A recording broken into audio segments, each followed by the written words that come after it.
Today we're going to be looking at presidential primaries. This is homework video number 6. Remember, we skipped number 5. Our objectives today are that you should be able to explain the electoral steps for how to become the presidential candidate for a major political party. There will be no questions to answer from these notes, but be prepared to take a quiz at the beginning of the period based on this information. These notes will get stamped and checked for accuracy and detail. We're going to start by talking about the overall structure of elections.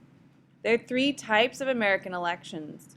The one we're going to be focusing on today are primary elections. This is where you select the party nominee, that is the person running for office.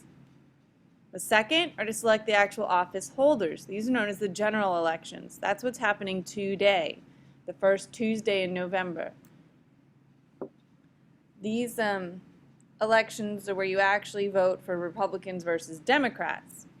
In the primary elections, you're only voting for Democrats versus Democrats or Republicans versus Republicans.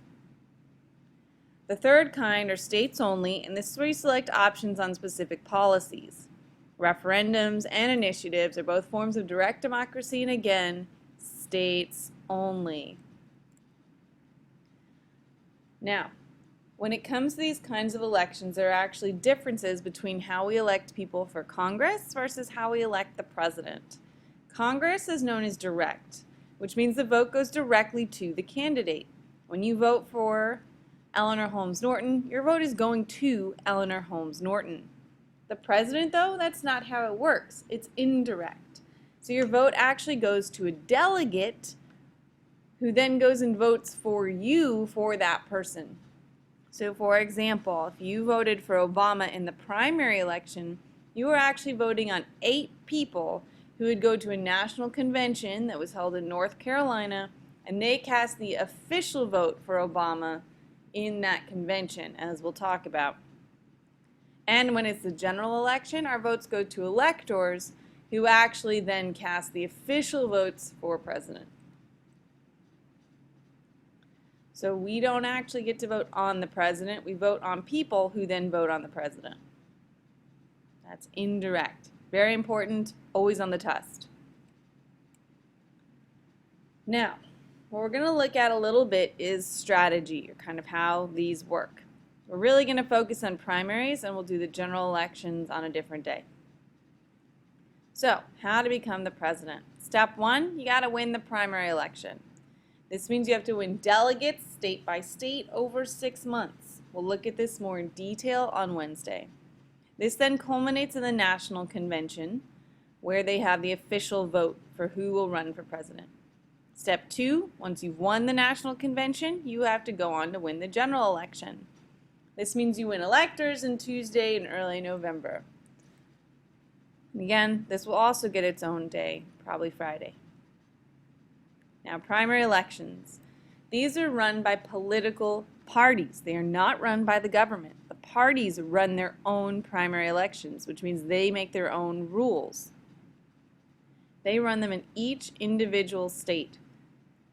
Now, the key parties in the United States, as we know, are the Democrats and Republicans. We have a few third parties, which we'll be talking about later this next couple weeks, which are independents and the Green Party. There are other ones, but this means that each of these groups run their own primary elections. They create their own rules, and as we'll see, Democrats and Republicans have different rules. Now, of course, the goal of a political party is to win the general elections. The primaries, they're always going to have a candidate, so their goal is to win the general election. Now, political parties exist on multiple levels. There's the federal, national level, state level, and local. The big thing you have to remember is each level is separate and independent. The federal can technically not tell the state what to do. They can try to influence them, they can try to convince them, but they can't force them to do anything. Each one has their own leadership, and they make their own decisions. Now that's fine when we're talking about Congress, who run at the state and local level. But when it comes to the president, this is a national campaign. And so they have to work with the state and local parties to make sure that it works. Now, We have a national committee who creates the national strategy for how to win the presidency and how to try to win the most seats in the House and the Senate. Their goal is to try to unify the party across all the states. And they do this mainly by fundraising. That way they can use those funds to help candidates win elections at the local, state, and national level. And of course, money talks. If you want their money, you have to play by their rules.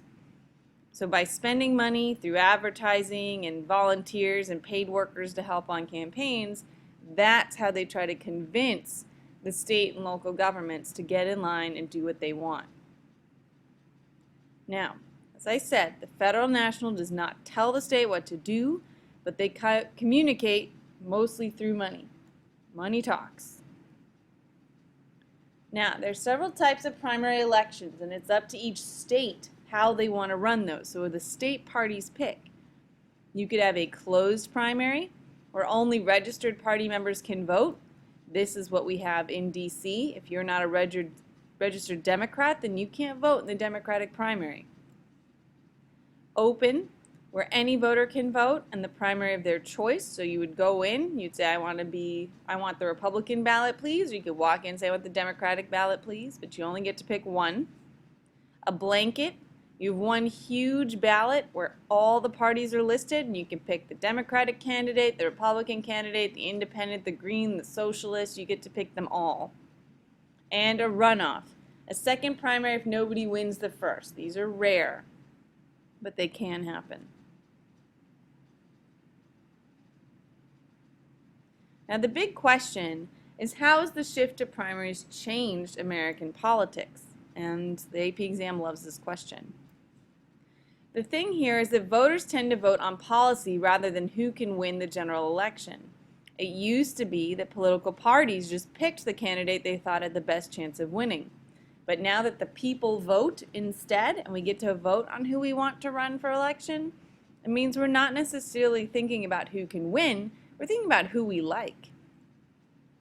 Now, the next big question is then, who are these voters? Who are picking these candidates? When it comes down to it, the voters are a very select group of people. Only half the people who vote in regular elections vote in the primaries, which means really about 25% of Americans are picking who runs for office. It could be everybody, but people are not, they're too lazy, they don't vote. The people who do, we call them the political elite. They're the ones who are passionate about issues, passionate about politics. They're the people you're going to be in the future because you are going to vote in the primaries, because now you're going to learn how important they are. Now these people tend to have more extreme views about politics, like myself. They're very liberal, very conservative. They really care. That's why they pay attention.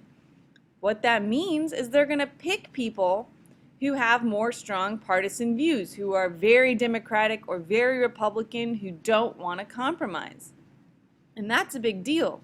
It used to be we picked people who compromised, but today we don't do that. People who say they're going to compromise lose their primary elections, which means they don't even get to run for office, which means they never get voted on. So the people we're choosing tend to be the kind of people who are not going to compromise, which leads to political shutdowns. Now, once you do win the primary election, you get delegates from each state, and that goes to the National Convention, where you officially get nominated to run for the president in your party. Again, these are really Republicans and Democrats who are doing this. The National Committee will select the time and place and the number of delegates each state gets. And we'll learn about the Democrats. They've got super delegates too. They're very complicated. Now, the convention these days is primarily used to rally support for the party and kick off the election. So we know already who is going to be the candidate. We know who won the most delegates because we've had all the primaries over 6 months. But the convention, they all get together, they all rally behind the president, they meet for days, they get excited, and then they go out and try to win an election. So that's presidential primary. So the key thing to remember is that the president has to win the primary and the general election to become the president, that the primary elections are run by political parties, that those political parties then have a national convention where they get people ready to win the general election. And yeah, that's it. Remember, there will be a quiz at the beginning of the period about the basics information that we went over here. It'll be short answer. And your notes are going to get stamped and checked for accuracy and detail.